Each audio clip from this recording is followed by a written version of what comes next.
Hello, and welcome back to A Message for You. This is a general relationship checkup between committed relationships, whether it doesn't matter. Just if you're in a relationship and you were drawn to this, whether I don't care who you're dating, just make sure they're of age. Shouldn't have to say that in this day and age. Yes, I do have to say that in this day and age. We all get my point here. Doesn't matter where you are on your people that you doesn't matter. But this is just a general relationship check-in, represented by the Emperor and the Empress, which actually came out in a reading for me. And when that came out, something said do a general check-in of people's committed relationships. So this is a general check-in of your relationship if you are in a committed relationship. This, if you have not met this person, this is not for you. If you are talking to them online and you haven't met them in person yet, this is not for you. If you are living together and about to get married, this message is for you. If you have been in a committed relationship for 50 years, this message is for you. If you have been living with your partner for who knows how long, this message is for you. Committed relationships. And I feel like I don't need to explain that, but for some reason I am. So here's what we got. First of all, on the bottom of the deck,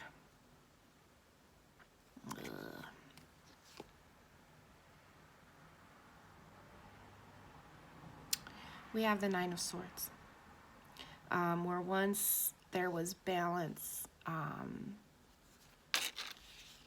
balance that could be juggled with ease. It's gone now, whether over money or whatever these things are.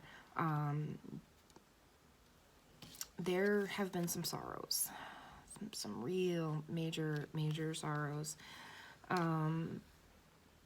And this isn't the kind where we're reflecting on these three cups here. We're actually waking up and seeing these two cups that are standing up. This is what this represents for me. This is how I'm reading this. Because for me, her tears are down here, but her tears are also up here. And when your tears are up here, that's when your head starts to swing back. And it starts to see those two cups. And I feel like whoever this couple is, you guys have been through some counseling.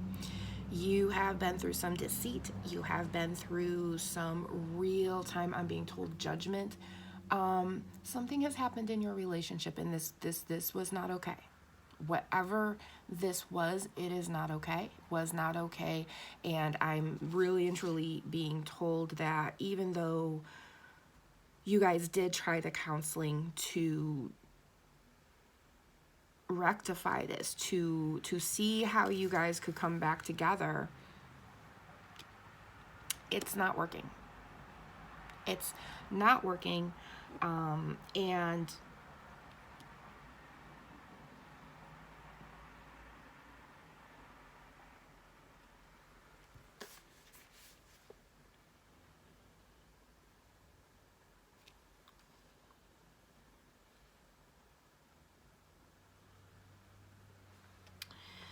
any wishes surrounding love that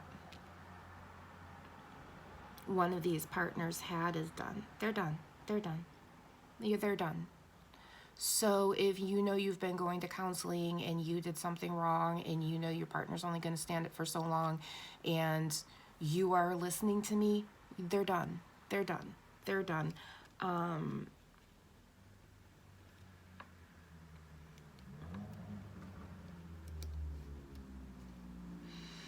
Although they do not have paperwork written up for a divorce yet, although they do not have anything written up for a separation yet, although they have not done anything formally, they are doing it. I'm so sorry for you, but they are. And you should be at least forewarned, because if this is the kind of thing where it's like you were dealing with somebody who was narcissistic, because this also shows somebody that's dealing with somebody narcissistic, or manipulative who's like, oh baby, come on, let's try, and now you're awakening and you're going into your Nine of Swords, realizing that, oh, I was worried about this, but it's really this back here.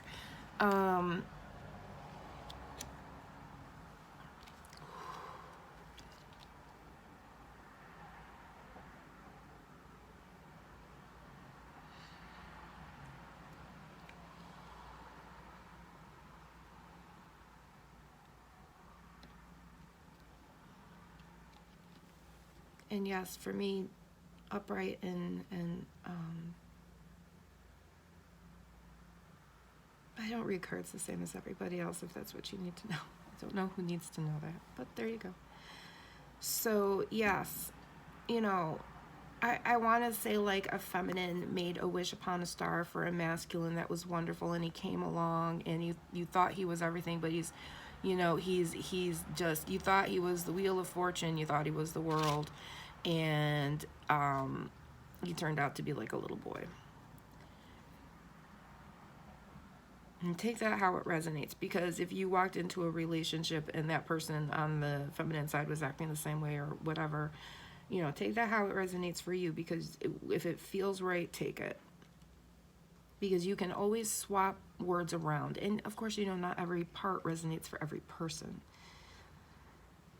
Even when I listen to readings, I know that not every single part is for me. That's why when they all hit every single note, it's like, frig. Right, Fred? So that is your relationship update. Now, if you're listening to this and you're have been realizing, oh, you know, I think I'm doing this, or I should be doing this. This is your cue to wake up. Wake up, wake up, wake up. Because although the decision hasn't been made, it's more than a thought that's there about ending your union and relationship. It's not incoming yet, but they keep showing me these doing this, an incoming message.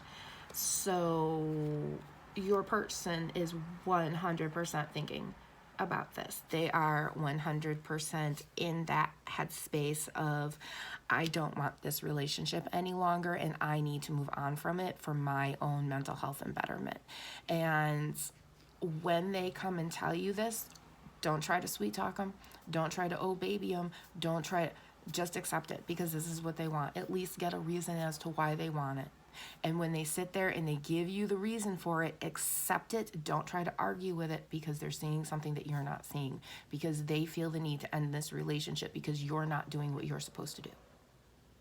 You're not doing the counseling. You're not doing the actions. You're not, and I'm not talking about buying shit. I'm just talking about, you know, you spilled juice on the floor, clean it up. You know, your spouse is not your maid. You know, lest you have that dynamic. And some people may. And if you do, make sure it's a mentally healthy dynamic. That's all I gotta say on that. But you know, this person's tired. They've tried, they've done the counseling, they've cried, and I'm not saying this is gonna be pretty. This is gonna be a lot messy, actually, because we have the messy Eight of Coins over here. And the Two of Coins reversed. So that's all telling me that, and that's all under the Nine of Swords. So that's all telling me that this is not going to be pretty. And if you want this to just be, you know, not as hard as it can be, don't be a jackass. Don't get, you know, if you know that's enough in child support and alimony, just pay it. If you know that you can legitimately live in another place and pay this alimony and whatever, pay it. Do it. Because The easier you make this, the easier it's going to be, because there are some people who are going to be dealing with a narcissist who are going to be so bound up and tied, this is just going to be a nightmare. But if you're not one of those people, try to make this as easy as you can, because you're going to be able to help those people get through this, okay?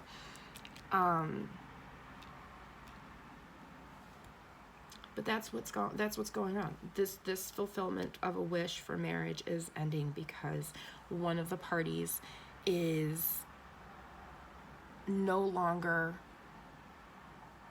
able to be in this relationship. They are no longer content. They have tried to be content. They have tried to help this relationship and make this relationship grow, and either A, it's just not going to grow because you're just two different people doing different things, or one of you won't let it grow, or one of you is narcissistic so it can't grow anyway, it's just dead in the water, you know? Because a lot of people do have this idea that relationships are, well, I can fix them. No, I hate to tell you, you can't. If his drawers are in front of the toilet the first year you're married, and that's where they are, and you say, can you please put them in the hamper, and 5 years later they're in front of the hamper, that's as good as it's getting. It's not changing. And you've got to remember, there are things that if you want them to change, you have to change too. And in some of these relationships, it looks like people just didn't want to change and give, which means that's just not the relationship for you, because in the right relationship, both parties want to change and give. Both parties want to ride the wave. Both parties want to give 100% of themselves into that relationship canister and not 50%, because no relationship is 50%. And that's what this relationship is. This is a relationship that's just 50%. You know, you put 50% in, I put 50% in, and then our relationship canister is at, what is that? 50%, you know?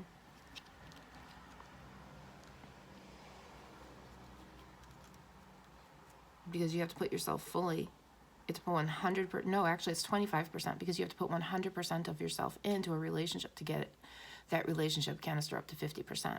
And then the other person has to put 100% of themselves in, because the amount that the canister for your relationship can hold is bigger than what you can personally hold. So you have to put 100% of yourselves in there, otherwise everything will fall apart. And I know that from fact.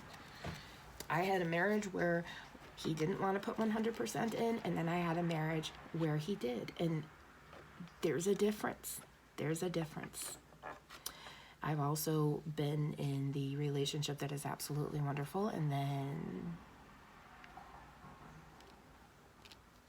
third-party manipulation out of a marriage. So, you know what I'm saying? So if you're sitting there going, my God, I think I need to do this stuff, start doing it, because you're neurodivergent and you probably are finally figuring out these are your rules and you have to do them.